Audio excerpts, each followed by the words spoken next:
Hello, আসসালামু আলাইকুম friend, সবাই কেমন আছেন? আশা করি সবাই অনেক ভালো আছেন। আমি আপনাদের দয় ভালো আছি। আজকে আরও একটি লং ভিডিও নিয়ে চলে আসলাম আমি ঝুমুর আপনাদের জন্য। আশা করি ভিডিওটি সবাই পুরোটা দেখবেন আর কেমন হয়েছে কমেন্ট করে বলবেন। আমি প্রথমেই কিন্তু রং কলম দিয়ে দেখতে পাচ্ছেন আর্ট করে নিয়েছি। একটা স্কেল দিয়ে দিয়েছিলাম যাতে সমান হয় দাগটা। তো আপনারাও চাইলে এরকম স্কেল দিয়ে দিতে পারেন বা এমনিতেও কস্টেপ দিয়ে নিতে পারেন, তাহলেও হবে।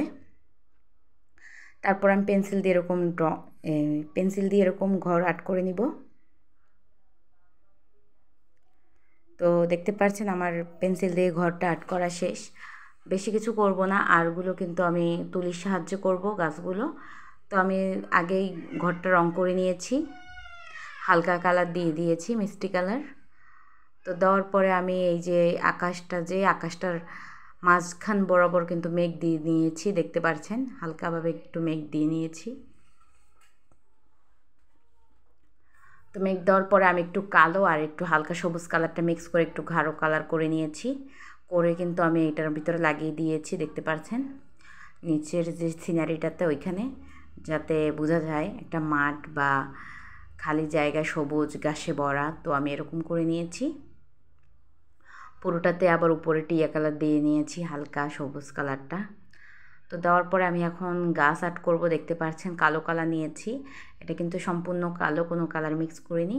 তো কালো কালারটা দিয়ে আমি পুরো ঝাউ গাছগুলো আর্ট করে নিয়েছি, সবগুলোতে দুই পাশে আস্তে আস্তে করে পাপড়িগুলো দিয়েছি গাছের পাতাগুলো। তো এই পাতাগুলো দেওয়ার জন্য আমি কিন্তু চিকন তুলি নিয়ে নিয়েছি, দেখতে পাচ্ছেন। এই তুলিটা দিয়ে দিতে কিন্তু সুবিধা, এক পাশে মোটা থাকে, তো একটু সাইড করে নিলেই কিন্তু সুবিধা মতো দেওয়া যায়। আর এটা কিন্তু আমি আবার আরেক রকম গাছ আর্ট করেছি, এটাও কিন্তু ঝাউ গাছ। তো আলাদাই কিন্তু দেখতে পাচ্ছেন, নিচেও কয়েকটা গাছ দিয়ে দিয়েছি ঝোপঝাড়। তো আমার ঘরটার চারপাশেও কিন্তু কয়েকটা ঝোপঝাড় দিয়ে দিয়েছি, দেখতে পাচ্ছেন। এখন দেখতে পাচ্ছেন কত আলাদা একদম লাগছে, ঘরটা একদম পরিপূর্ণ হয়ে গেছে গাছগাছালি দিয়ে। তো একটু খালি ছিল আকাশটা, তো আমি একটা সূর্য দিয়ে দিয়েছি, এখন কিন্তু আরও সুন্দর লাগছে। এখন আমি কি করব, ঘরটা কিন্তু দেখেন ফুটে ওঠেনি, তাই আমি একটু কালো কালার দিয়ে দিব। আর গাছগুলো একটু সবুজ দিয়ে দিয়েছি, গাঢ় সবুজ, যাতে আরও ভালো লাগে। তো আমি এখানে গাঢ় সবুজ দিয়ে দিয়েছি। আর তারপরে এই যে ঘরটাতে আমি একটু কালো করে দিচ্ছি সুন্দর করে, আস্তে আস্তে কালো কালারটা দিয়ে দিলে কিন্তু আরও ফুটে উঠবে।